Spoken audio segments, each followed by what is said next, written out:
Before we dive in, just a quick favor. If you're enjoying what we're doing at Angels Among Us, please take a second to rate and review the show. And if something in today's episode touches your heart, please share it with a friend. Welcome to Angels Among Us, the podcast where we share real stories of angelic encounters. Each episode, you'll hear firsthand accounts of divine protection, guidance, and miraculous interventions that remind us we're never truly alone. Whether through a whisper of comfort, an unseen hand of protection, or an unmistakable presence, angels are closer than we think. Join us as we explore these powerful experiences of angels, both seen and unseen.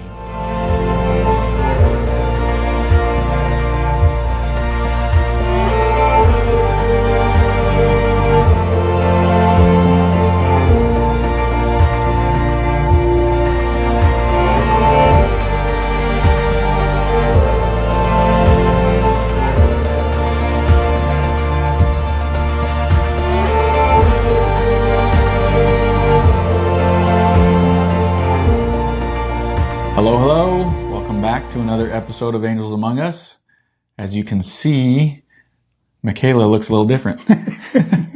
Just kidding. This is my good friend, Eddie Garza. He and I work together. We're UPS drivers. We're pretty much the best UPS drivers in the Tri-Cities. Absolutely, yes. Yeah. No question. Yeah. And our trucks are next to each other, so we get to see each other every morning and talk. And a couple weeks ago, I showed up and Eddie looked at me and he said, he says, do you believe in signs, like spiritual signs? And I looked at him and kind of grinned and he goes, yeah, of course you do. That was like a dumb question for me. That's when he kind of realized, the yeah. podcast, yeah. So then he went on to kind of tell me his story a little bit. And I was like, Eddie, you got to come tell the story on the podcast. And it's been awesome I've been a driver for 5 years now. So that's when we kind of really started to get to know each other and become friends and got to know each other more. Yeah. Better. Yeah. And we're pretty similar with our work ethic and, the way that we go about things. And I know Eddie's been through some stuff in his life, and it's been, as friends, we just try as best we can to be a shoulder for somebody when they need it, or, to give somebody a hug or let them know that we love them. And more recently, especially, Eddie kind of went through a pretty difficult time. Right. I lost my mom just recently on July 1st of this year. Yeah, and I think, that's something that you'll get into and talk about a little bit. Yeah. But go ahead and introduce yourself a little bit, give just a little backstory. And I'm Eddie Garza. I've been with UPS for 19 years now. And since he became a driver, we're neighbors. So we kind of became closer and closer, and we talk a lot when we get there in the morning. But I have to remind you, no F-bombs, okay? Yeah. I'm a different person when I'm out of work. I'm completely different. More quiet, more kick back, more relaxed when I'm not at work. But for a backstory, kind of lead up to what happened just recently, a couple weekends ago. When my wife was alive, she got pregnant with our son, our youngest son. And then she had breast cancer during her pregnancy. So she had to do chemotherapy while she was pregnant. And she had to do radiation treatment. So Ethan had to have been born 4 weeks early so she can do radiation treatment. Sadly, my wife, his mom, had passed away when he was only 15 months old. So the only kind of mother figure he really had was my mom and his sister. His sister at the time was only 14 years old. So she was kind of thrusted into motherhood instantly because of what had happened.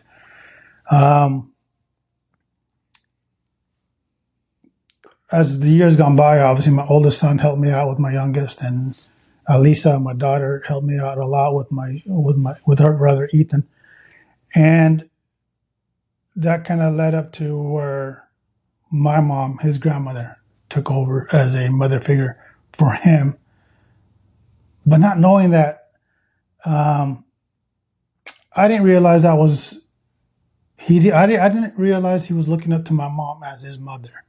Did not realize that.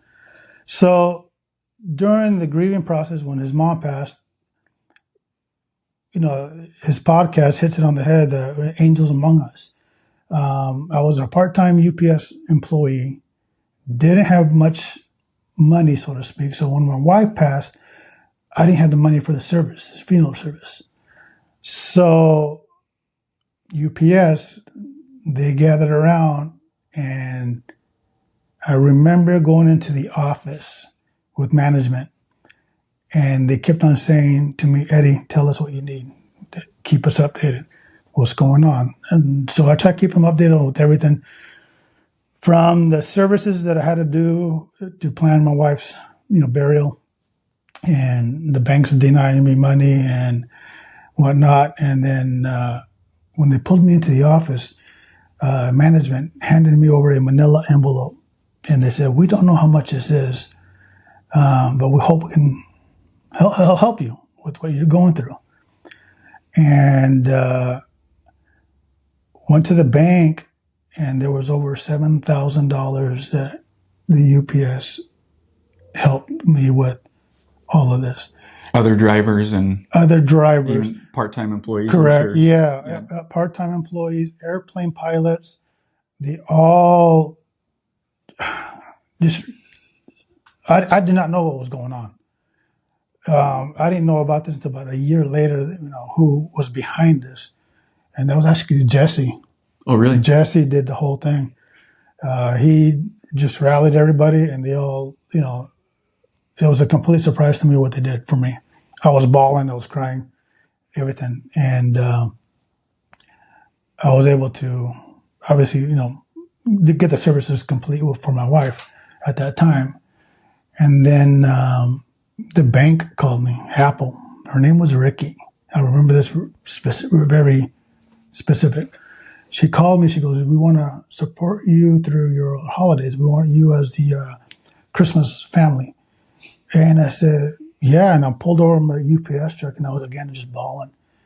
And they got my kids Christmas presents, paid my utility bills, gift cards, for groceries and everything, what I was going through. And it was these things that is like, to me at the time, I didn't know what was going on in my life, but I was getting help from a lot of people, like I said, the banks and from the living angels around you. Exactly. So we got through that hard part in our life, and now I have this 15-month-old son that I got to raise almost basically by myself, but my kids helped me raise my son. So up to now, they've all done very well. Ethan has a 3.5 in high school, and he's in boxing, and now he's in driving school. He must have got that from his mom. Yeah, exactly. Yeah, exactly. So he's gone through, he's doing very well. My daughter graduated from WSU, and she's got her BA. So they've all done very well. And my mom stepped in and started taking my son and my granddaughter to school, and she got very attached to Marilyn and Ethan, and vice versa. They got very attached to my mom, and my mom would pick them up every Monday, and she would call me, can I have Ethan and Marilyn for the weekend or for Monday? I go, absolutely, Mom. Yeah, they love spending time with you. So she'd pick them up and spend all day with them and stuff. And then gradually my mom started getting sick. And she lost her baby 3 years ago, Frankie, which is my brother. And after he passed, her health just started deteriorating like fast, so to speak.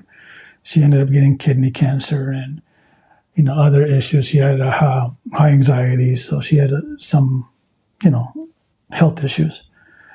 So then, when she got sicker and sicker, she slowly, obviously passed away July 1st of this year. And Ethan and Marilyn kind of took it really hard because I did not realize he had told me. He goes, "Dad, that's the only mom I've ever known." And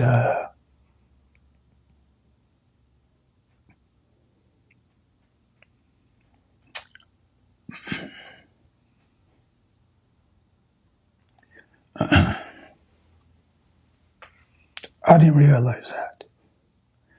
I just thought it was his grandma.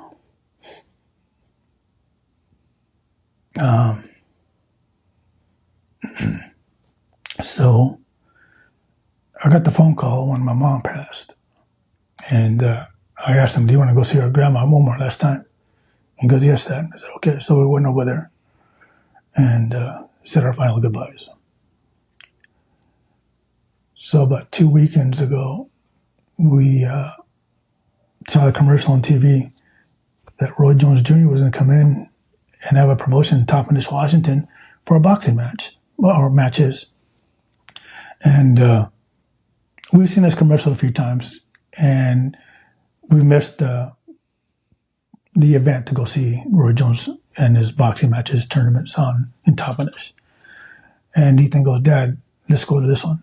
That's all right. Let's go. So we got the tickets. We went. And Ethan had recently gotten into boxing. Yes. It's something you had mentioned before that's something that he's been doing. He's very passionate about his boxing. And I told him that it just runs in the family. I've had uncles and cousins all in boxing. And my Uncle Pancho, which is actually my mom's brother, turned pro for about 6 fights. So he was very stoked that a lot of the family members were into boxing.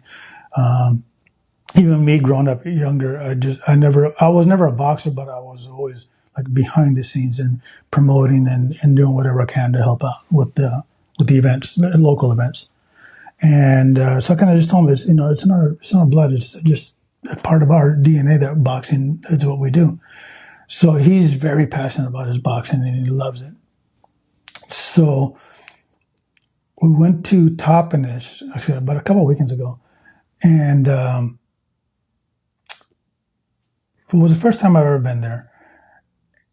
It's a casino. Yeah. Right? It's a big casino. They have events every weekend. Yeah, and I've never been to this Legends Casino.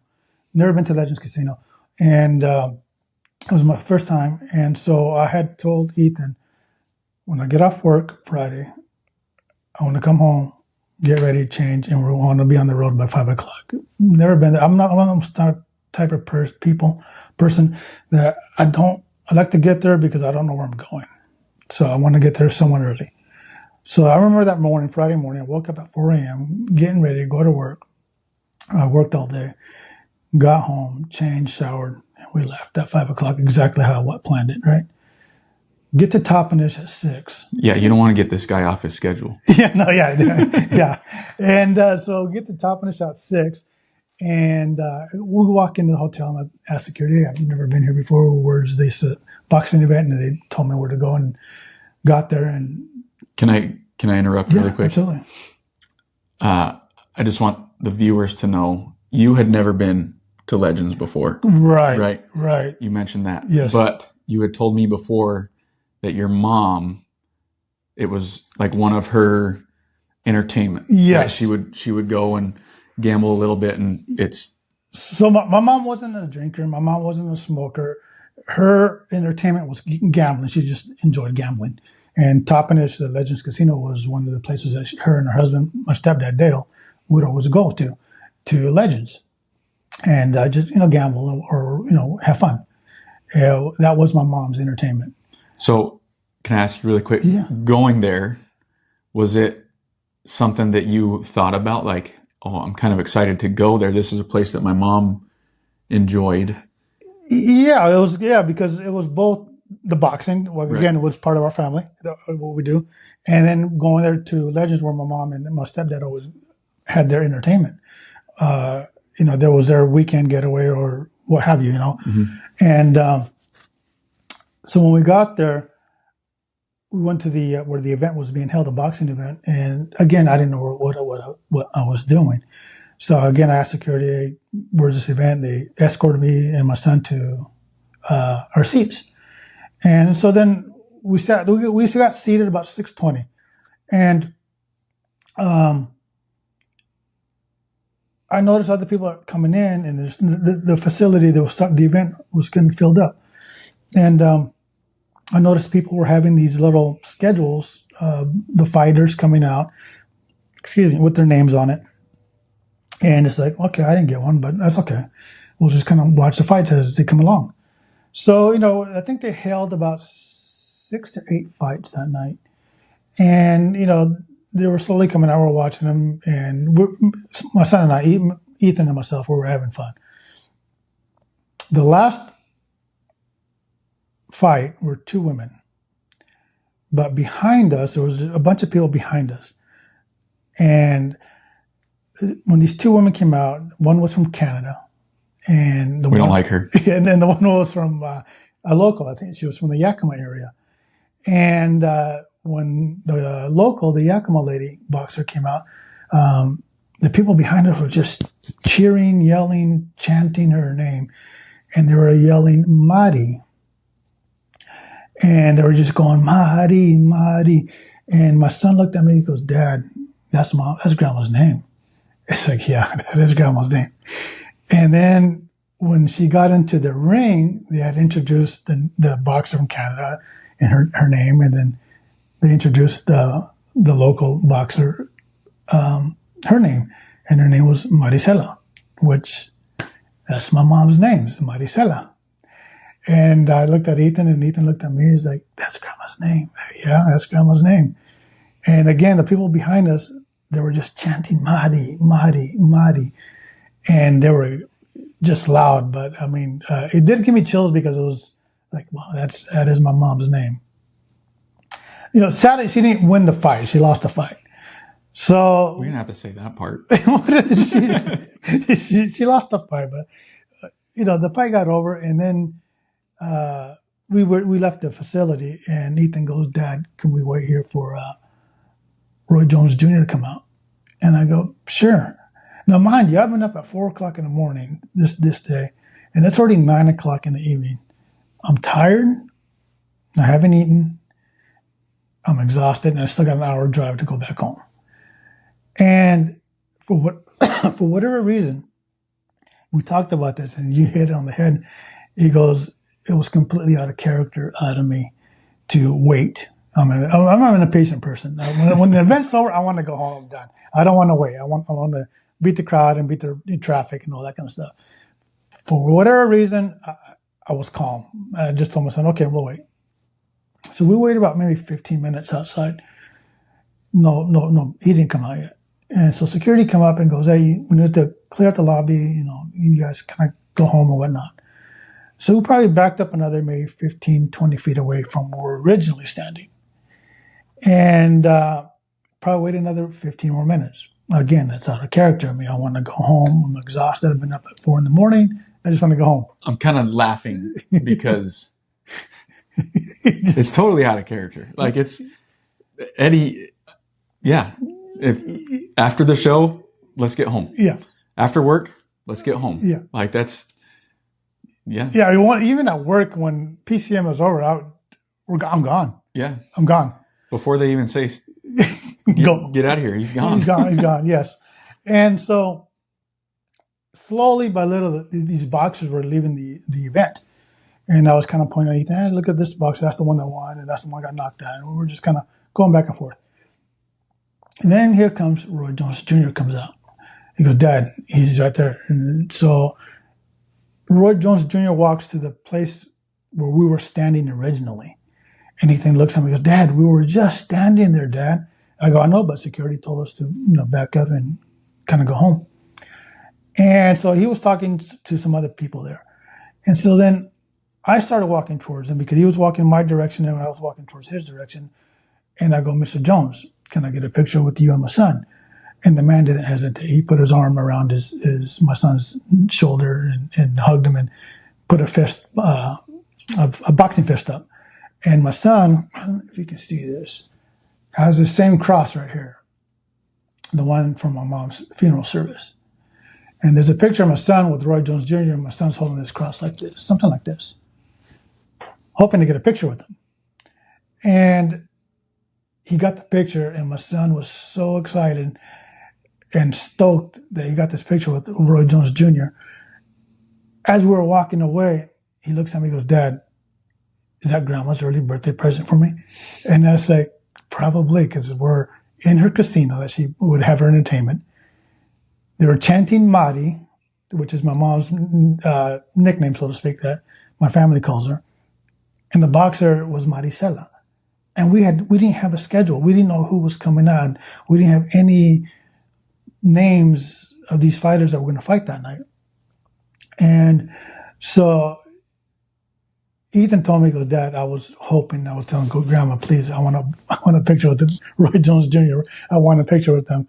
And so he ended up getting it. I got the picture, and he ended up bragging to his friends about it, and his brothers and his siblings, and it's just one of those things that it was priceless, because we talked about it. That's out of character to me. I don't want to, when an event's over, I just want to go home.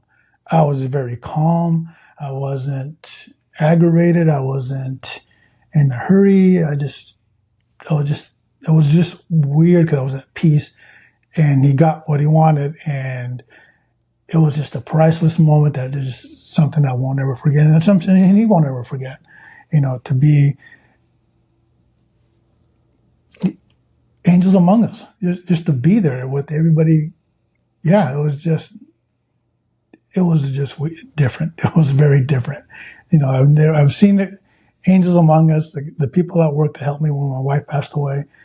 And then now with the different signs of I've seen my mom here and there, it's been different. It's been different since she's been gone, but there's a lot of signs I've been seeing.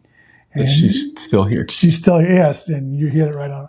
There's angels everywhere, and for sure there was angels there, to make my son's a little, maybe early birthday present come true. Yeah, I want to point out, so there was a lot of things that you said that kind of lined up, right? That was just pointed to your mom throughout that. And not only, boxing, it's part of your family, legends, and the name. But as far as I understand, you felt a little bit different. And Ethan, your son, he admitted that he was kind of talking to his grandma throughout the night. Yes. Right? Yes. Asking her to help maybe get a picture with Roy Jones Jr. or something. And that, to me, is, and I've talked about it before. When you feel these things, when you feel your loved ones close, right, you could go tell somebody else, and they might think, "Oh, Eddie, you're just crazy. Like you're just wanting to feel certain things, right, or remember your mom or whatever." But for you and for Ethan, like you said, he'll remember it forever. He will remember the way that he felt that day. His grandma was close, right? Yes, and then what's odd, not odd, but what he told me when he put his cross on, he goes, "Dad, I put some of Grandma's ashes on the cross." I looked at him like, "Well, why?" He goes, "Because I want Grandma close to me. I want her to be always with me."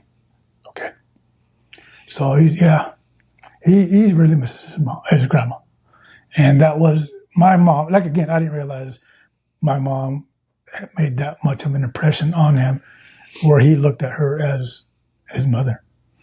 Well, it's kind of something that probably just naturally happened. Right. Right. And you said that when he said that after she passed, that's the first time you really thought about it. Yes. Like that. But naturally, and with the Mexican community and stuff, family is super important. Right. Right. Mm-hmm. And so Ethan had people around him to help kind of fill that role, that he was missing in his life. But nobody filled it more than my mom. Than your mom. Yeah, for sure. And yeah, it just naturally happened. And so she's not just his grandma. No. It's a little bit more special. Yeah, so his birthday was Thursday, the 14th of August. And we went out to dinner and whatnot. And he goes, Dad, I goes, can we go take flowers to Grandma and my mom? We go, yeah. And this was probably about 8 o'clock in the evening after dinner. And so we went and he put flowers to his grandma and we took one for his mother. And that's what he wanted to do on his birthday. I was like, yes, let's go. So yeah, he was very attached to my mom, his grandma and stuff. But it's just, I see a lot of signs that my mom's been gone now. And I don't know if I told you this one. I think I might have told you, but there was on her plaque where she's at, it has her name, obviously, and the day she passed and the day she was born. But there's a quote that there's no crying in baseball. And that quote is from the movie League of Their Own. League of Their Own. So we had made the arrangements and the plaque and all this information on a Thursday. Saturday morning, my routine is I drink my coffee, watch the news, channel surf to see what's on, what kind of movies on. And I saw the League of Their Own. I was like, there's no way, right? And so I click on the League of Their Own, and that quote was coming up within about a minute or so. So I get my phone, I start recording it, and sure enough, Tom Hanks is saying, there's no crying in baseball, right? And like, as I'm saying to myself, there's no way that this is happening, right? So I took a small video clip, 30-second video clip, 40-second video clip, sent it to my aunt, which is my mom's sister, sent it to my stepdad. And I go, is this a sign? And they both responded, yes, that's your grandma watching over us. Yes, that's your grandma watching over us. And so I took another picture of the TV with the guide that says League of Their Own. That way they don't think I just put in a movie, like, like a DVD or whatever. Right. It actually was on the TV. And they both responded. It's like, yeah, your grandma's watching over us right now. And it's like, it was, again, another sign, another angels among us. It's like, there's no way. A little wink from your mom. Right, exactly. And it was like, so I was like, yeah, I see a lot of signs out there. I call them signs, but the angels, there's a lot of angels out there. Signs, yep. Connections. Right. And that's the whole point of a lot of what we do is I just want people to know that we're not alone. Right? Life is really hard, and I can't imagine what you went through 15 years ago, when losing your wife. And and like I said, all the angels, co-workers, airplane pilots, they all helped me in a time I was in need. Yeah, putting their arm around you. Yeah, figuratively, not always giving you a hug, but just it's so nice to know that we have people that care about us. Right. And I mean, you always know that you have people that care about you and love you. But when we actually go through those things and somebody maybe that you haven't even talked to maybe ever, or it's been years, they reach out and say, hey, I love you. I'm sorry. Right. Like those are the things that really mean a lot. So if you have somebody out there that might be going through something and you might think, well, they don't want to hear from me. No, they want to hear from you. Right. And they want you to reach out and give them a hug and let them know that, hey man, I don't know everything you're going through, but I'm here for you. And that means a lot. Yeah, it definitely does. I mean, I've been through, the loss of my kid's mother, and just recently with my mom, and, a few years ago, my brother. So, just a simple, I remember years ago when my wife passed at that time, I can't remember what, there was an employee came up to me, goes, I have no words. I got a hug.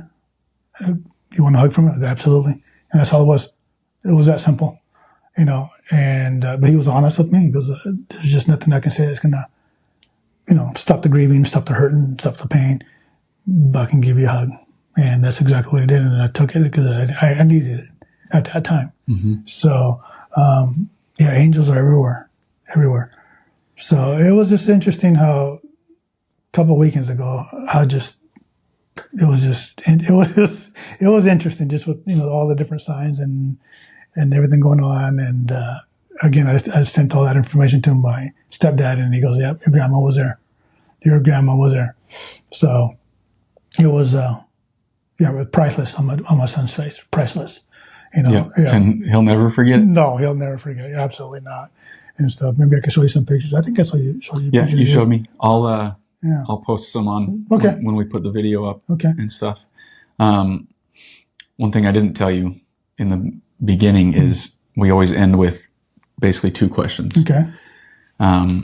One question is advice. If you could give anybody advice, anybody that's maybe going through a hard time and they feel like they're alone or nobody around them understands what they're going through. I think that happens a lot in life. Like we're going through something and we just put our walls up and we're like, nobody knows, nobody understands. But everybody understands difficulties and trials, right?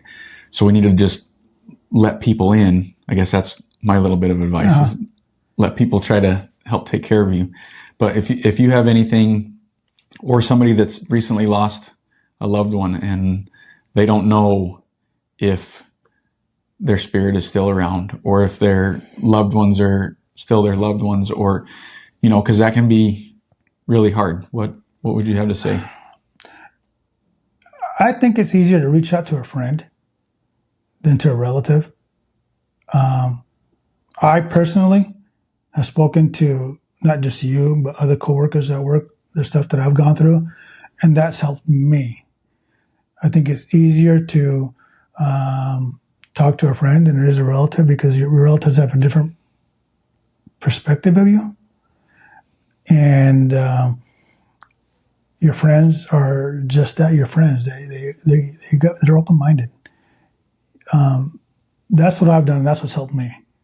In my life, what I've gone through and the losses I've gone through is I've reached out more to my friends than I have to my own family because it's easier for me to do that.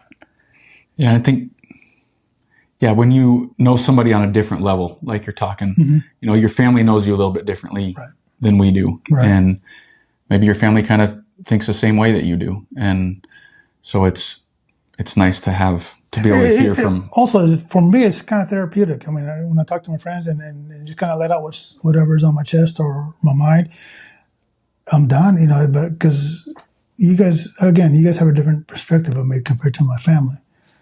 Family, I'm the role model for my household, or, Dad's not that way, but no, I am that way. It will break me. And I've spoken with, not just you, but with Jesse and Robert, even management at work. So that's what's helped me. Just reach out to a friend, or, if you got a close relative, but friends for me have helped me a lot. Okay, one more question. Okay. We end every episode with a truth. Okay. We give our guests an opportunity to share something that they know to be true. To this day, family comes to me for help. And I've always been able to help them out, whether it's my brother lost his oldest son. I paid for the funeral services. I believe that I guess I was put on here to help family, whether it's finances, whether it's anything that they need. They lean on me. I really believe that because family, relatives, brothers, my dad, they all come to me for something. and I believe my mom, my wife, God made me the strong one of the family to carry all that weight on my shoulders. And hopefully I haven't disappointed. Hopefully I have not disappointed.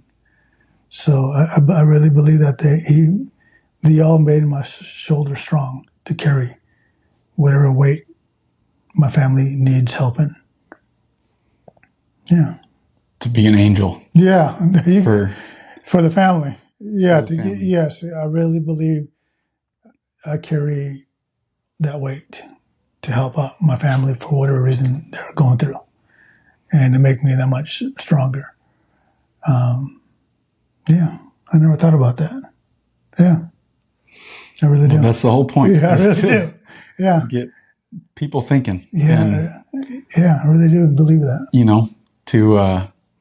To be able to come to that understanding, to realize that maybe this is one of the reasons why I am where I am, why God made me the way that I am. Right. And that's pretty powerful. Yeah, I agree. Yeah, 100%. I agree with what you just said. And we all need somebody like that in our life.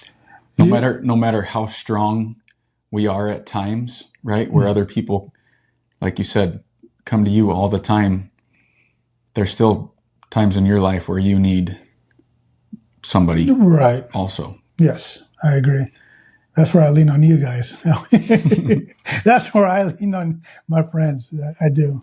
I've always been that way. I don't have that answer, but I've always been that way. I just lean on my friends when I need to air out something, whatever is going on. Yeah, we can't get through this life alone. I agree. It's hard. Yes, yes. Yes. And laughing helps. Yep. Even when you're really going through it, if you can find a way to laugh every now and then, that helps. Yes. And I think, in your case, losing loved ones, I think they want to be able to look down on us laughing and enjoying life. Yes. Yes. And I'm thankful for you. I'm grateful to be able to go to work every day, and first thing I see is a middle finger in my face. But to me, that means, hey, I love you. Exactly. Right? And so that's funny. I'm grateful that we get to help lift each other up every now and then. Actually, I'm very grateful for meeting you. I thought you were cocky when I first met you. You're not the first person to say that. I did. I thought you were so cocky when I first met you. I did. Yeah. And I don't know what broke the ice between you and I, but probably a couple F-bombs. Probably. From you. Yeah, probably, yeah.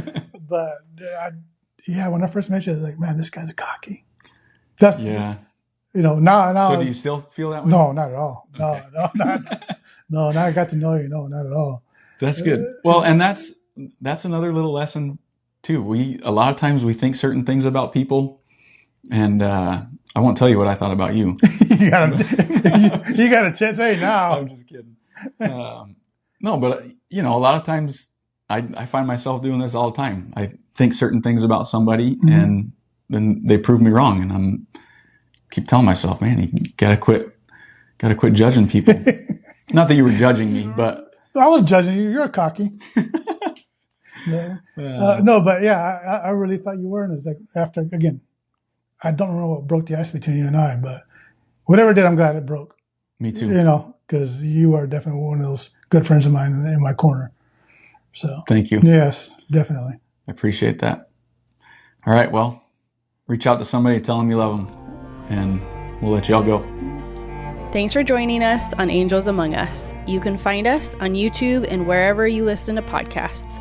Follow along for more stories of everyday miracles and reminders that angels are among us. If you have a story to share, please email or DM us with a brief summary. We'd love to hear from you. And remember, when we are waiting, God is working.